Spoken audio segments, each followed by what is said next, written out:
Life is a journey and sometimes can be a lonely road. I must say that I love your sound bites, the intro was actually soaking me to prepare me for this interview. I think that henceforth, anytime I'm going for an interview, I have to listen to sounds like that. It has really given me some sort of power to really begin this interview. We mind to discover, we learn to discover, we observe to discover. Friends can uncover you at the same time discover you. So tell us, I mean, you have great experience from Ghana to Belgium to UK, then to Australia.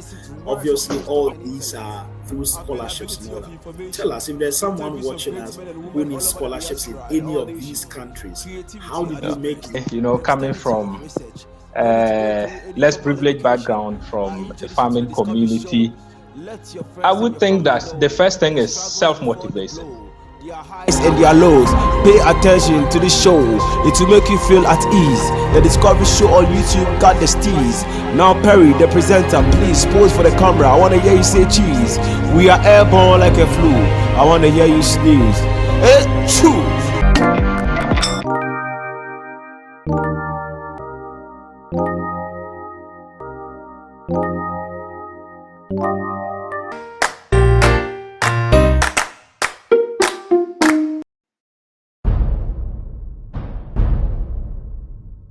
Hi there. Good morning, good afternoon, good evening. You're welcome to the Discovery Show TDS TV here on Facebook and on YouTube. This is a show that seeks to interview professionals in the diaspora and beyond who are making significant impact in the area of politics, religion, academia, healthcare, and what have you. Basically, what we seek to do is to explore their lives and also to bring you accurate information which they have gathered along their life, span or experiences. And that is to help you and I to grow together. So here on the TDS TV, we say Yearn to learn. Thank you so much for joining us. We encourage you to subscribe to our channels here on Facebook, on YouTube, Instagram, and on Twitter. The name is The Discovery Show TDS TV. My name is Precious Adadidiodu, your regular host, ably produced by James Kwame Opon. Today is another edition, and today I'm privileged to be joined by another man who is making a significant impact in his own area. He is actually a lecturer at the Department of History and Political Science at the Kwame Nkrumah University of Science and Technology, Ghana. And not just that, he is also a PhD student. He's already submitted his thesis and awaiting defense at the School of Political Science and International Studies at the University of Queensland in Australia. This interview will give us the opportunity to explore his life a little bit more. So sit back, relax, and then just be with us along this journey of just about 1 hour to explore his life and his experiences. I'm privileged to be interviewing today Mr. Sebastian Paalo. You are welcome, Sebastian. You're welcome to the TDS show.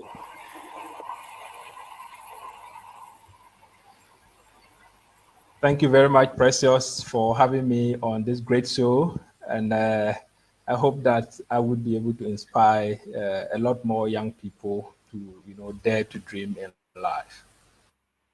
Thank you very much, for accepting to sit with us despite your busy schedule. So just tell us about yourself, a little bit about yourself. Who is Sebastian? Yes, so this is a very big question that we can use a whole week to discuss. But so as you mentioned, I am Sebastian Paalo. I'm a lecturer here at Kwame Nkrumah University of Science and Technology, KNUST, and a doctoral researcher in Australia, University of Queensland. I am a Ghanaian from Nandom to Paris in the Upper West region. That's a little about myself. Great, thank you very much. Do you want to expand that a little bit more to include your probably educational background? So at least we know whom you are speaking to and what experiences we can insights we can gather from your experiences so far.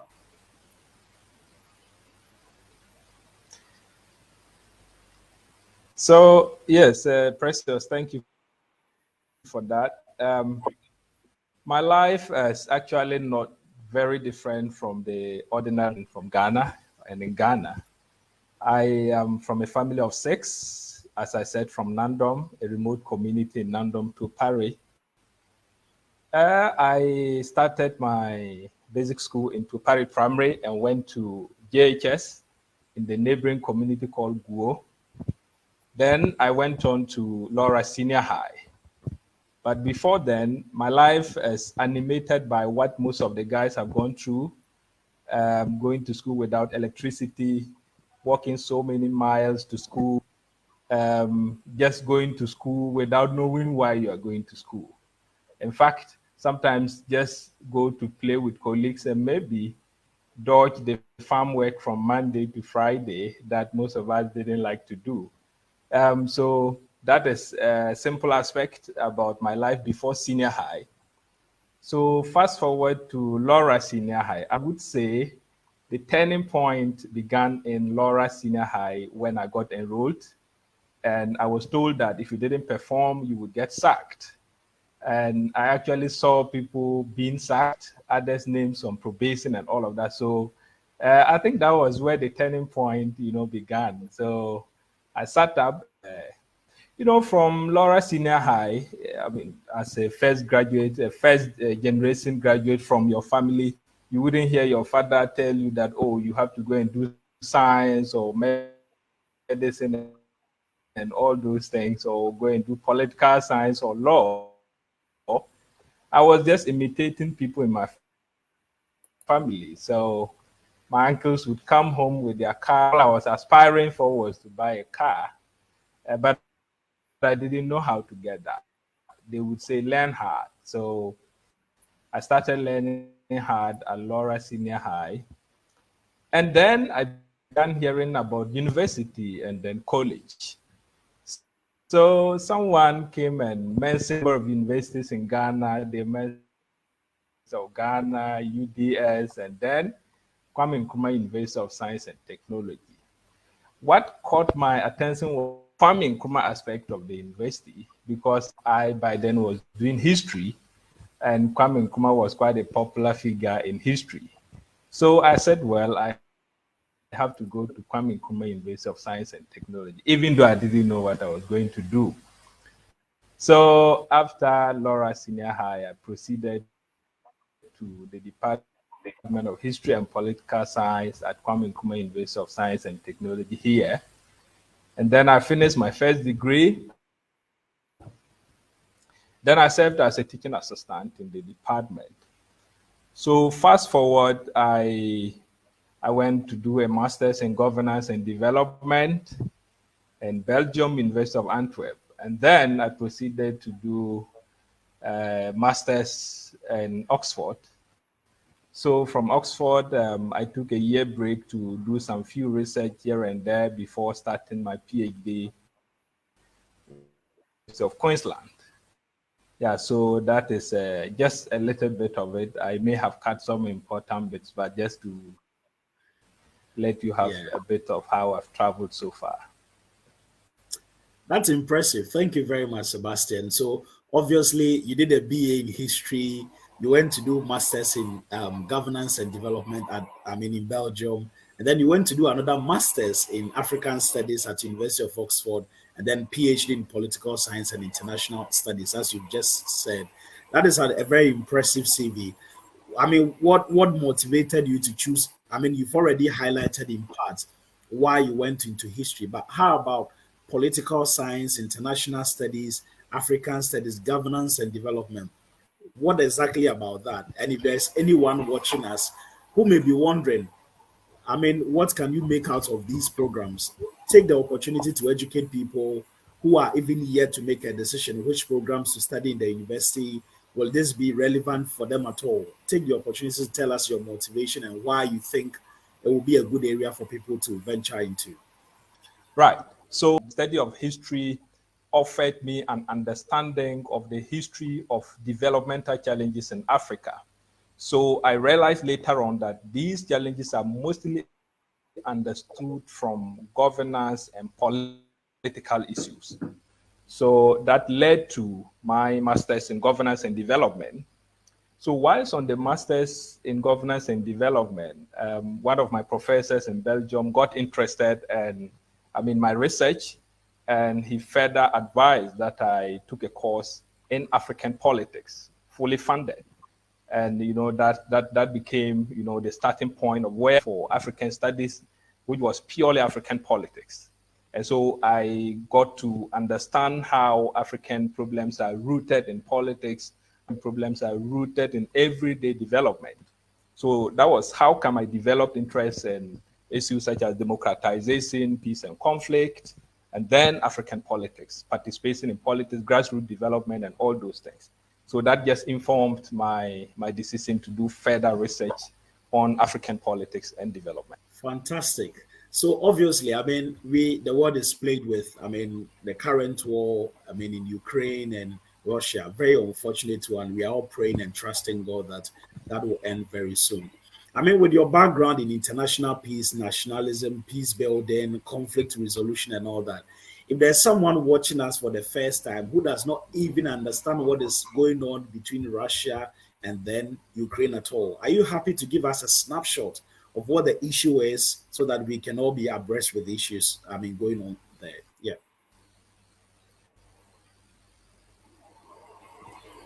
So what is happening in between Russia and Ukraine now is something most experts discuss or describe as expected. It was something that was going to be inevitable.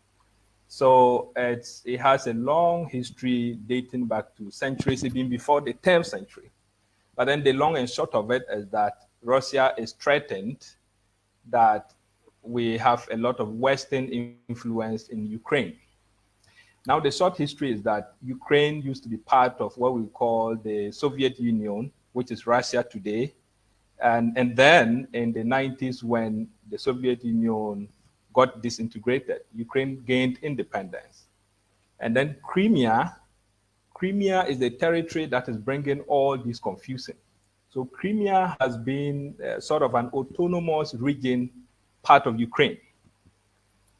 Now, Crimea is predominated by Russian-speaking people. And then in 2014, Crimea got up and said they wanted independence from Ukraine. Russia supported Crimea.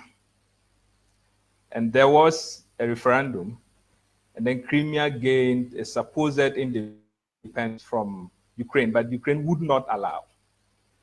So that brought a tension between Russia and Ukraine. Ukraine sent forces, and Russia also sent in forces.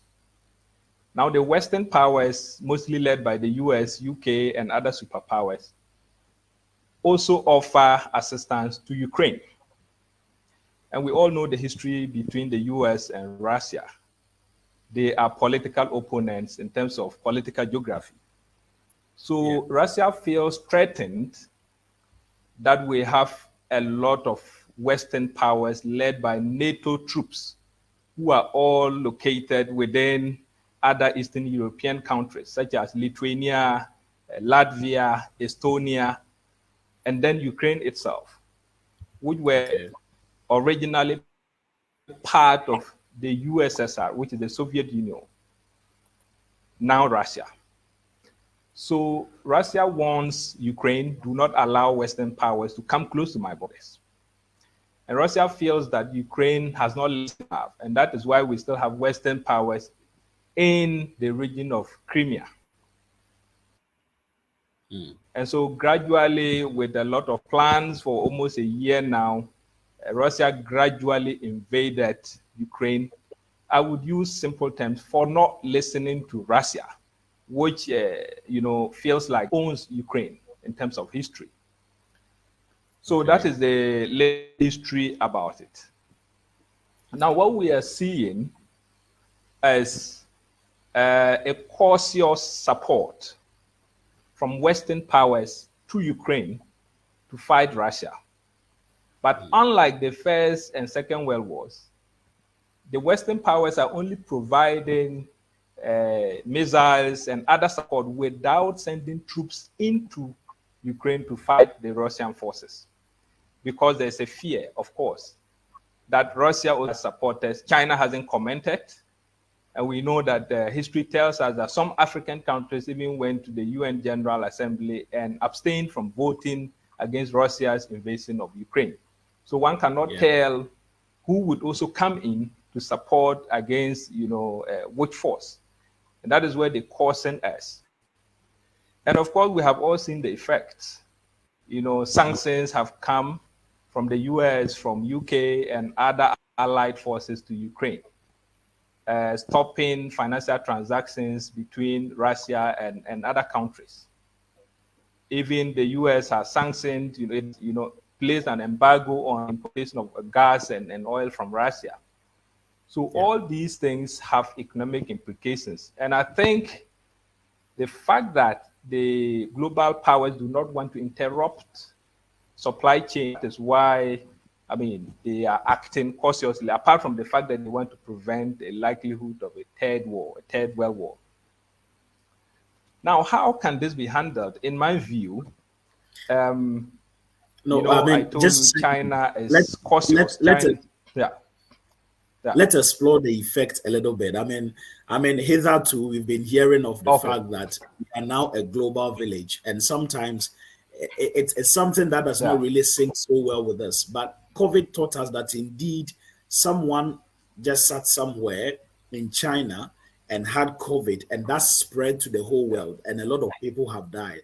It is very indicative of why it is a global village.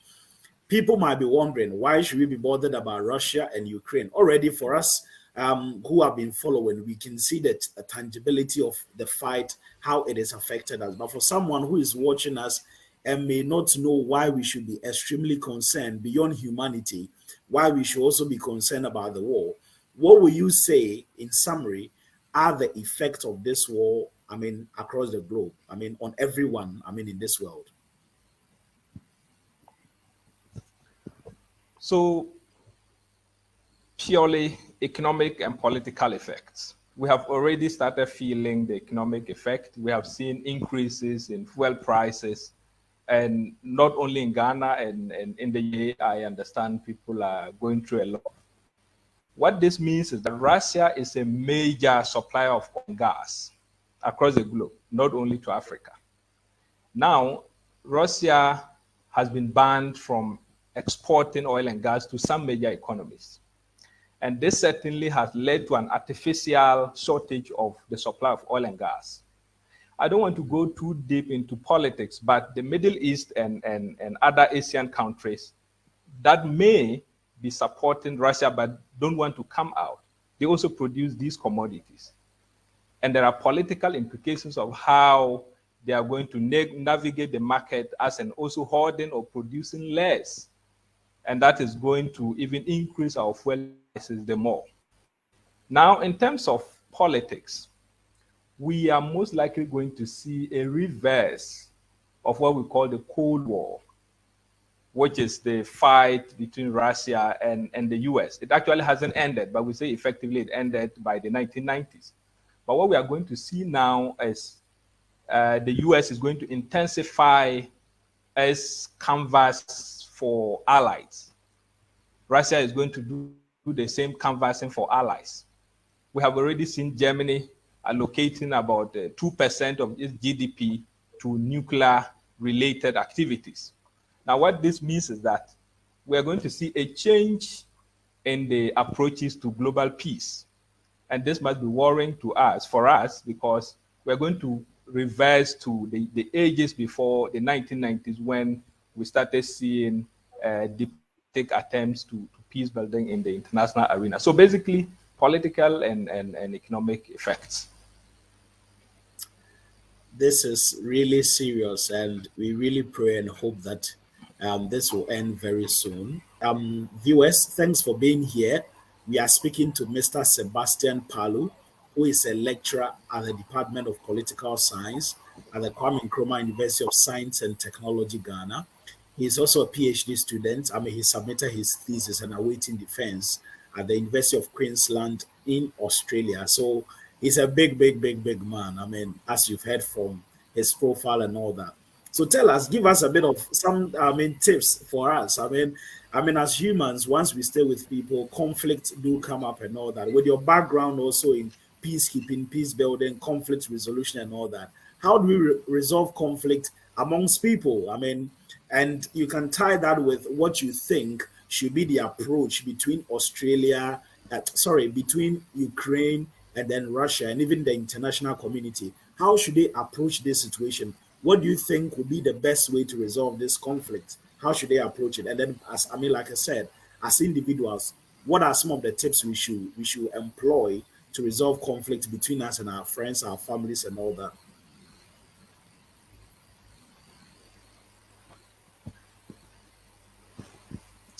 Yes, Pretos, I think I will start from the Russia-Ukraine conflict or war. We have what we call credible actors in international peace building. At this point, the US and Russia have had their own fights. China and the US have had their own fights. Now, what is left now is to get credible actors to talk to Russia through China. That can be one of the best alternatives. The president of the United States already called the president of China and provoked him that he's backing Russia, Vladimir Putin. So on that note, one would say that the US has already taken a stance against China. Now, the best approach now is to start getting credible actors from Africa, from Asia, who are supposed to be non-aligned, for instance, from South Africa, to talk to Putin through China.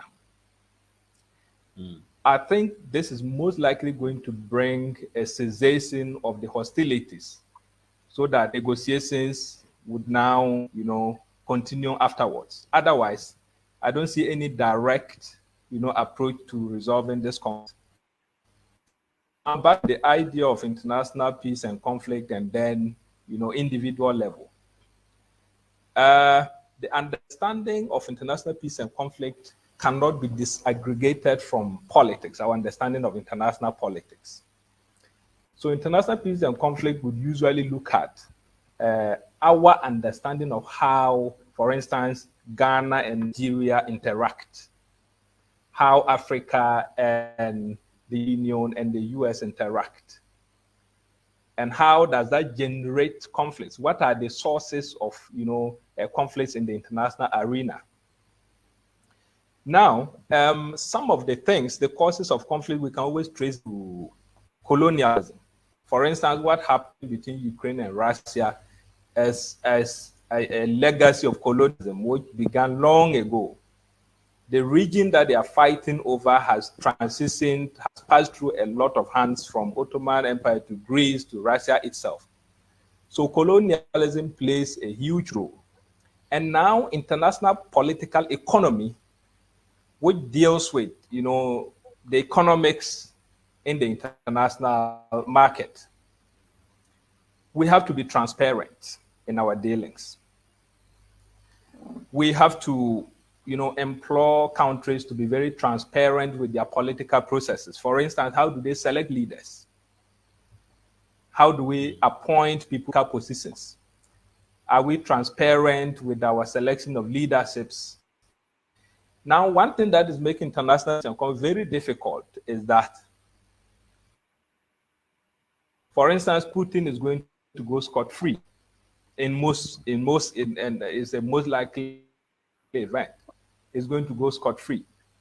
But then we saw the arrest of the president of Sudan and that of Liberia, Charles Taylor, and Laurent Gbagbo of Cote d'Ivoire.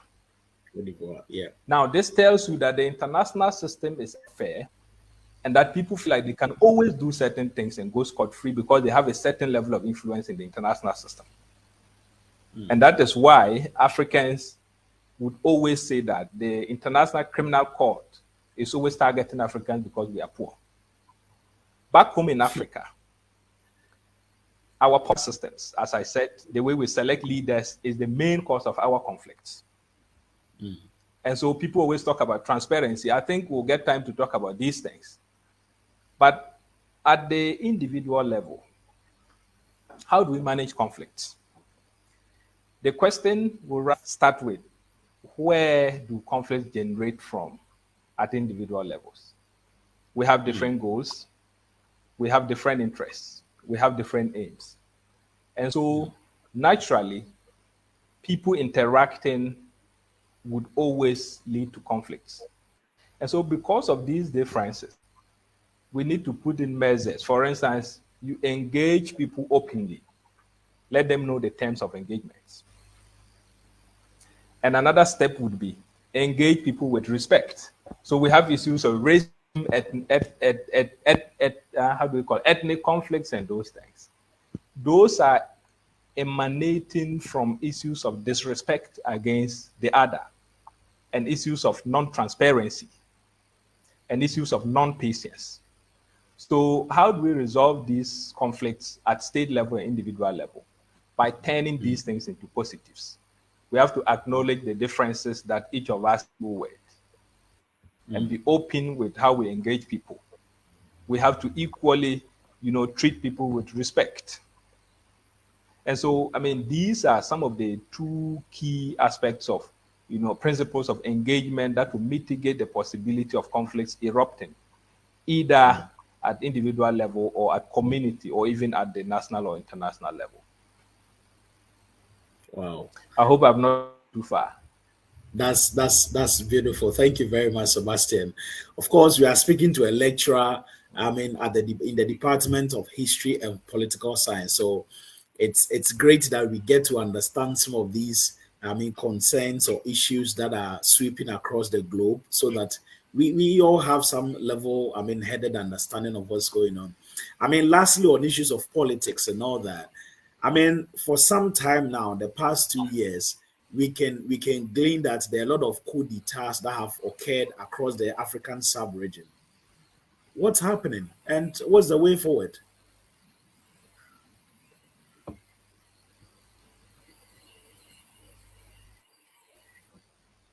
Precious, these are very big questions for the night. But to start with, I would always like to give a little history about the coups that we experience in Africa.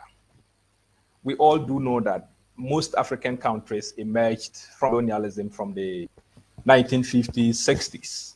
And so we would say we gained independence from between 1950s, 60s, and later by the 70s.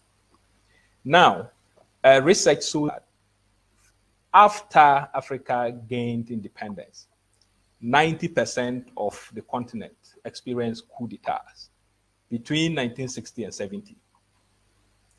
And within that period, we experienced over 200 coups. From then up to today, we have experienced over 200 coup d'etats in Africa.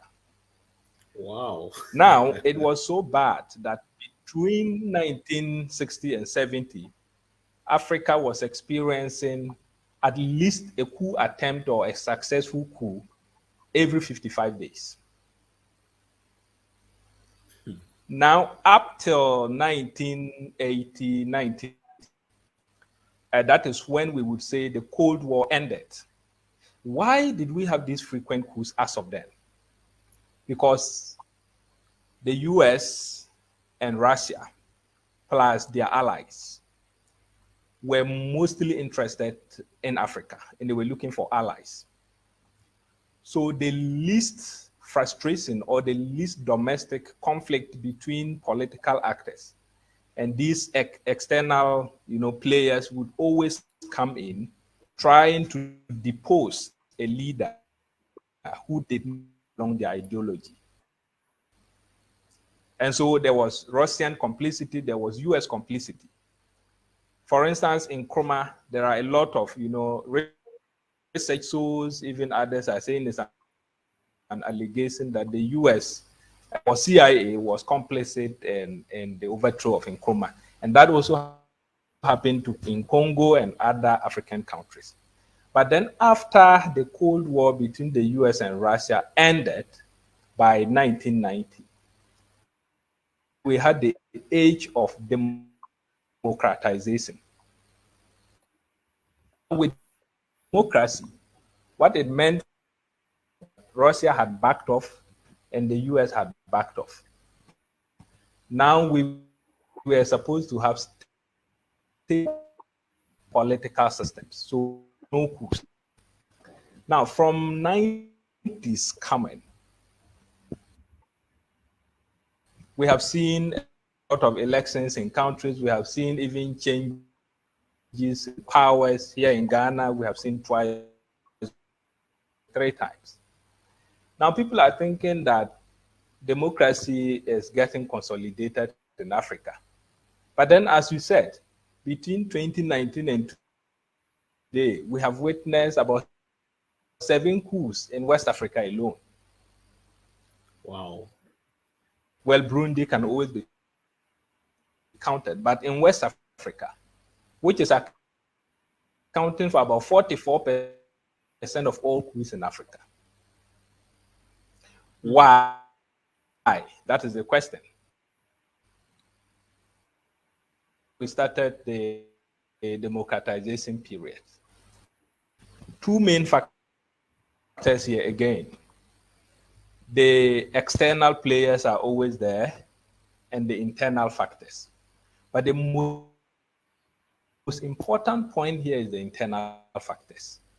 Great. Can you conclude on that? Thank you. So I was only offering 2 solutions to how Africa can mitigate the effect of coups. And the first was electoral transparency, or transparency in our electoral system. How do we select leaders? How are people able to participate? How do we make sure that people accept the results of elections? So we should focus on issues such as this. And the second is to also implore African leaders to, work on the term limits, the tendencies to always increase from 2nd term to 3rd term. I think we need to respect our constitutions, and I think we'll be halfway through reducing the possibilities of coups in Africa. Amazing. Thank you so much, Sebastian Paalo, for this great insight you've shared with us. And I'm sure a lot of people have learned a lot. So tell us, you have great experiences from Ghana to Belgium to UK, then to Australia. Obviously, all these are through scholarships and all that. Tell us, if there's someone watching us who needs scholarships in any of these countries, how did you make it? What is the way forward? What are some of the general tips you give to people? How do you get in there? And of course, so both postgraduate applications and then scholarships or funding as well. Take about, 7 to 8 minutes to, enlighten us on that. Yes, Precious, I was telling you my journey, coming from less privileged background, from a farming community. I would think that the first thing is self-motivation. I never heard of scholarships, even up to the senior high level. I only got to know about scholarships when I came here at KNUST and I saw people talk about traveling abroad and, gaining scholarships and all of that.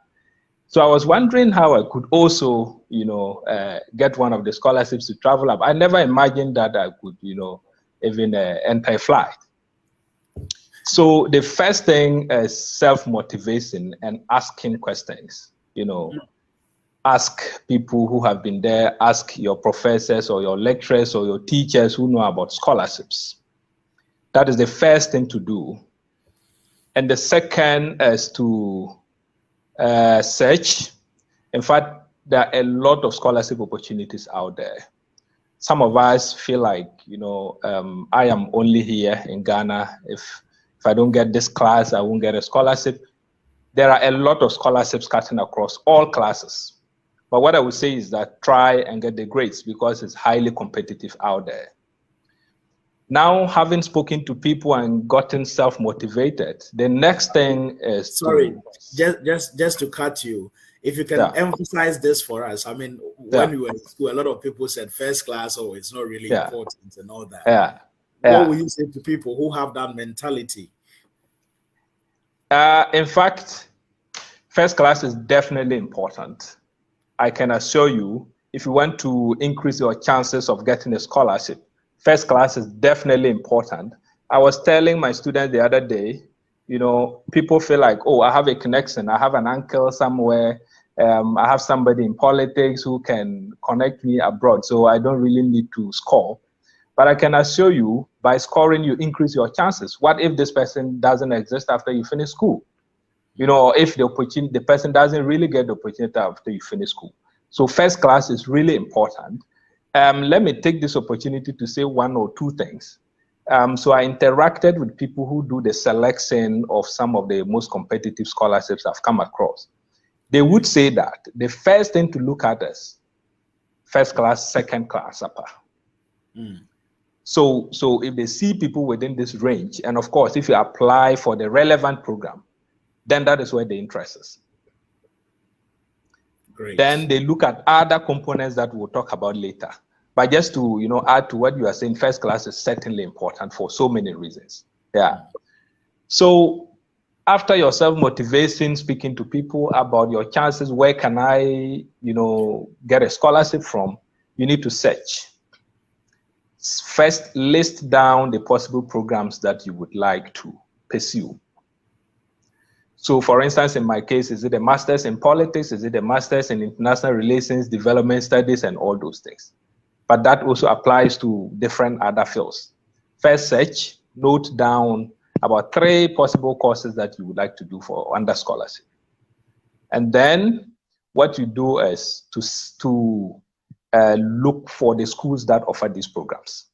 If you want to do development studies, just go to Google development studies masters, and then scholarships. There are a lot of scholarship schemes. I will share the sources with you later. But you have to first know the program. Look for the school. Get to know some of the sources of the scholarships. Look at their requirements. What do they require? Some schools require IELTS or IELTS, GRE, depending on where you are applying to.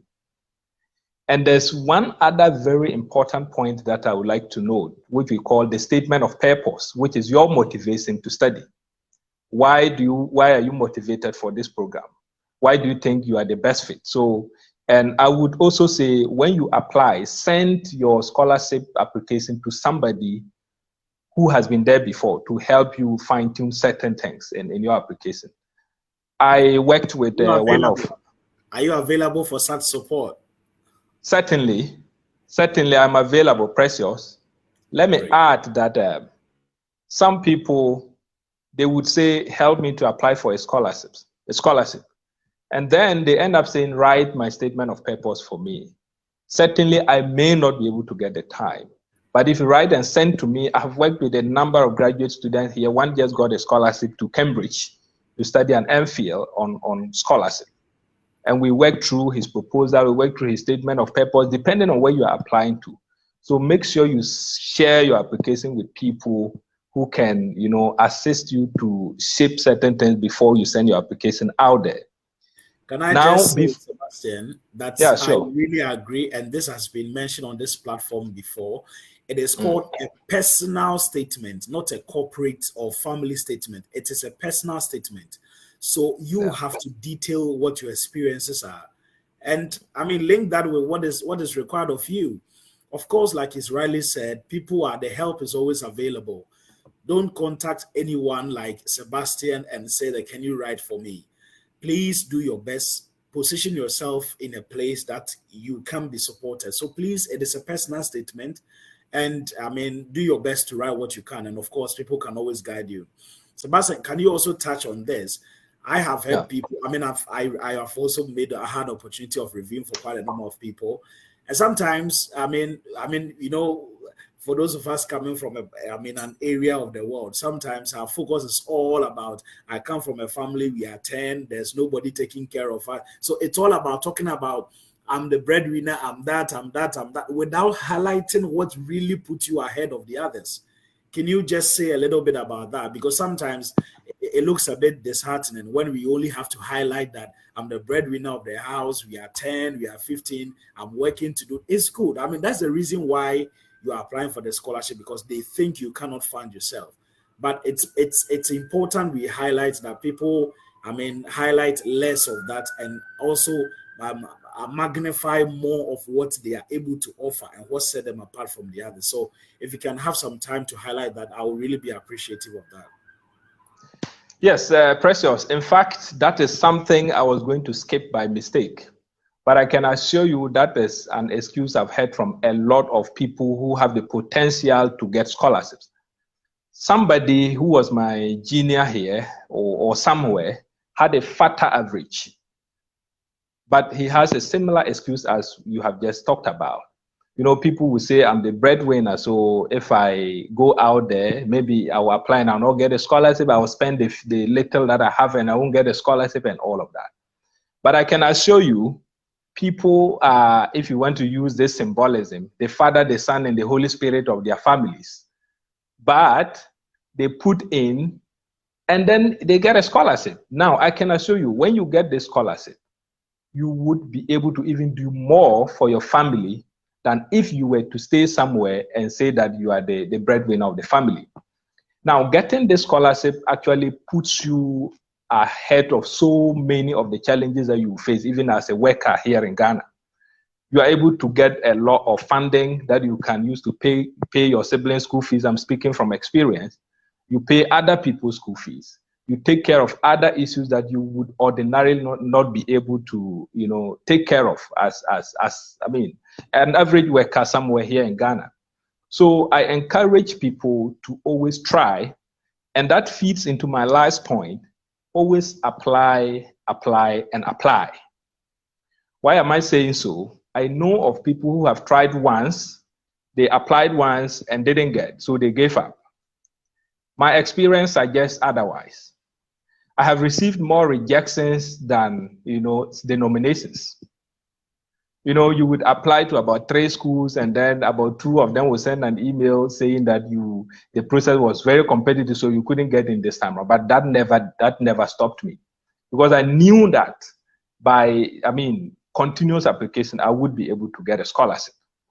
Now, the other aspect on people saying that they're the breadwinners, now that prevents them to spend the little they have to buy bundle and all those things to browse. I was earning a little after my national service. Now, almost half of what I earned went into bundle just to apply for scholarship, because I knew I would get one. So I really encourage young people, if you apply once and you don't get, keep applying. Maybe there are certain things that you didn't do right, or when you applied to, the competition was genuinely highly competitive. And so if you apply and don't get, does not mean that you are not intelligent or not smart enough. So just keep applying and keep applying. Make sure you contact people. What have I not done right? Maybe statement of purpose, or maybe given my average or my score or GPA, I'm not applying to the right place. So people can always advise you on where to tackle. So please, just rejections should not define you. Keep applying, as I did. Many thanks, Mr. Sebastian Paalo. Thank you so much for the great insight you've shared so far. We're just wrapping up very soon. In a few minutes, we will bring this interview to an end. Viewers, thanks so much for sticking and staying with us. Purely, this platform is just to enlighten us, to guide our path, to share experiences of people so that we can be encouraged. And for us who are not very exposed to accurate information, we will pick that and then we can also run with it. So that is purely the purpose of this platform. My name is Precious Adadidiodu, ably produced by James Kwame Opong, and we are speaking to Mr. Sebastian Paalo, who is a lecturer in the Department of History and Political Science at the Kwame Nkrumah University of Science and Technology, Ghana. He is also a PhD student studying political science and international studies at the University of Queensland, Australia. He's actually submitted his PhD and he's awaiting his thesis defense. Congratulations in advance, Sebastian. We wish you well, that you pass with minor corrections or nothing at all. So we wish you well, Sebastian. Thank you, my brother. You're welcome. We're just wrapping up.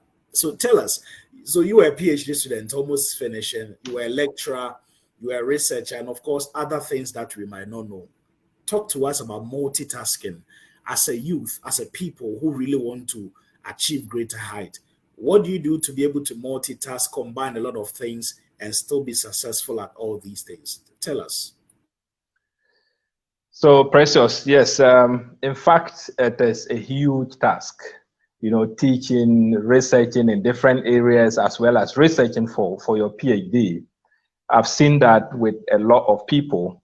But maybe I would encourage you to rather go beyond that. I don't think multitasking is with only the PhD, because if you look at your professors, you've been with them all along, you would see that you may even multitask after your PhD more. But to talk about the PhD and lecturing, I think I was quite lucky. I finished with field research. I think I was almost done with my data analysis and all of that before I joined the department on permanent basis. So all I've been doing is just to, revise certain portions of the thesis as you know it. But then how did I navigate, these things, teaching and then researching for my PhD, doing other publications and collaborations? In fact, the most important is time management. When I was doing my PhD and didn't start teaching yet, I knew that it was only about my PhD and a few publications. Now, here comes a teaching offer. So I had to readjust and manage my time very strictly. So that was the first thing I did, knowing that maybe from Monday to Wednesday, it's on my PhD research. From Thursday to Saturday as research to teach the following week and all of that. So I just try to put certain things in place. And the second, which I think is even more important than time management in my context, is what we call the niche, creating a niche for yourself. Now, as a PhD candidate and a lecturer, you have to teach in areas that relate to your expertise. So that even when you go to teach or when you are researching to teach, you are reflecting around even your PhD research. You don't get so distracted. So in my case, what I teach is politics and development, which is related to my research. And the second aspect is international peace and conflict. And a third on international relations. So while doing the research to teach these courses, I reflect very much in my PhD. So this niche of teaching around your area gives a synergy. So you are able to continue with your PhD research. You don't have to go and read about public relations, public policy, and those things. And then the third aspect is, of course, a very supportive community. Here in my department, History and Political Studies, as I have witnessed in most places, is made of very incredible people who would always support you. They collaborate. If you need them to read through your work, they go through for you. If you need them to write a portion of your research that you want to publish, they support. So time management, creating a niche where you teach as well as you research around, as well as getting a supportive community around you. I think these are the magic bullets for me.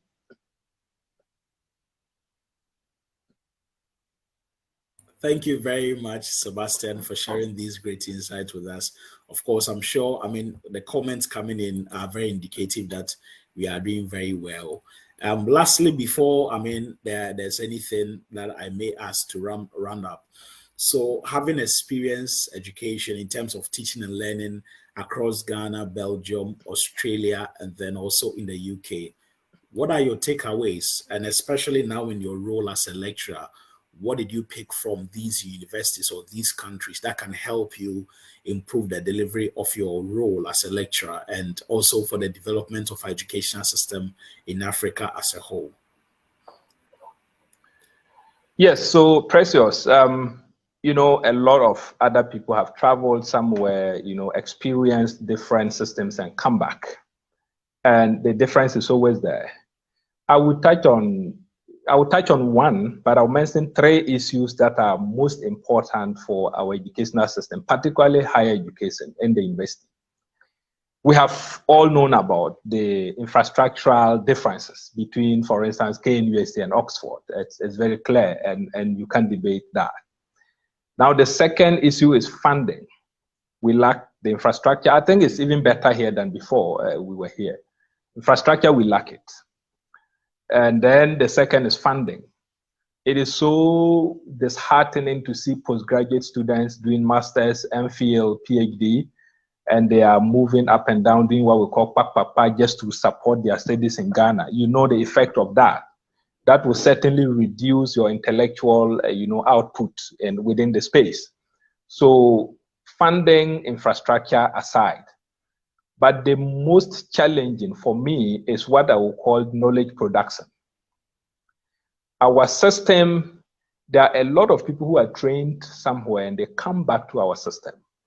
What you are taught out there is, number one, your ability to understand and develop new ideas or new theories. Now, what our students understand here, very brilliant students, But because of our system, what they understand is to rather consume the knowledge and throw it back to you. So most of the people who have gone out there, get trained on knowledge production, they come here and they have it tough, because you may want to instill some level of, different methodology or pedagogy in terms of teaching. But then there's a level of resistance, and that has started from KG or crèche up to the university level. And you cannot change that at the university level within 1 month. So you ask people to do research and generate new knowledge, and there's a lot of resistance. So that is how come a lot of people come back with different methods. And by the end of 5 years, they are consumed into the system. So what is knowledge production here? For instance, in Oxford, the model was, we didn't concentrate on grades first. They gave us mock, teaching you how to write, teaching you how to challenge existing ideas, existing theories. So you were not expected to go back to the classroom and then you talk about the effects of something or the advantages and disadvantages of something. You are given a broad topic within which you explore some of these effects. So you see students' topics, research topics, such as the impact of the effects of that. So that tells you how we are always consuming here.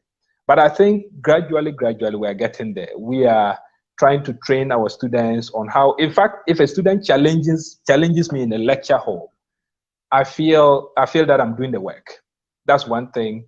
I feel like I've created some impact. I have caused I've clicked a student to change how they see things, or even what I am saying, to try to make sense, a new sense. Those are some of the things I think we need to be concentrating on. A model which trains students to produce their own knowledge, to challenge existing theories. So I think that is the main difference between here and abroad. You have our students getting first class, science and math students, they get first class and they go out there, they beat everybody. But then what we are lacking here is knowledge production, the system that will insist on knowledge production. I think that I'll stop here on that. Well captured.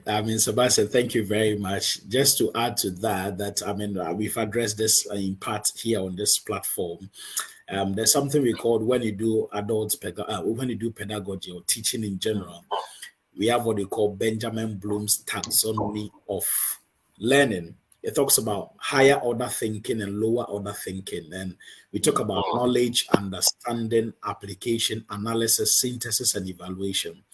Our educational system basically focuses or measures on the first three. Which is knowledge, understanding, and application, which is called lower order thinking. So we do chew, pour, and forget. We can tell you everything. The highest we mostly go is application. Whereas in the developed countries, like you rightly said, it captures analysis, synthesis, and evaluation. So nobody will ask you what is, explain this, that. You are here to evaluate. You are here to synthesize. These are the higher order thinking. So I agree with you fully. Probably our curriculum will have to basically focus on these higher order thinking and ensure that our minds are pricked to think beyond just the basics. So thank you very much, Sebastian. Are there any final words? Is there anything I didn't ask you want to say? Is there anything you want to highlight from what you've said so far in the next 2 minutes? Precious, I would like to repeat that I'm most grateful that you've given me this platform to share my story.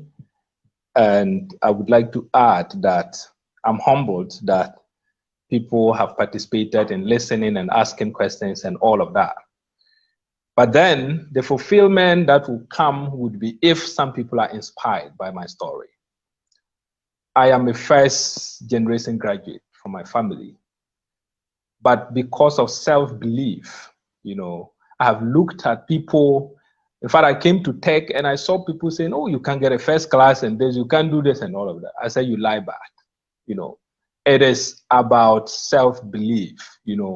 Try to, put aside where you have come from and challenge your existing space. And I think with this, you would be able to get where you are targeted. Thank you once again, Precious. Thank you so much.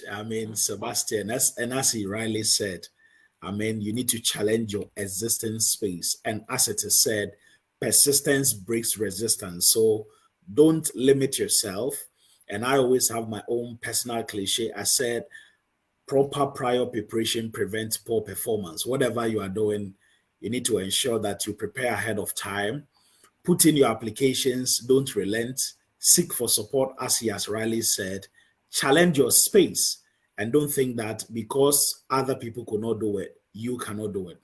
There are a lot of examples out there for you to be encouraged and for you to push ahead than to be discouraged.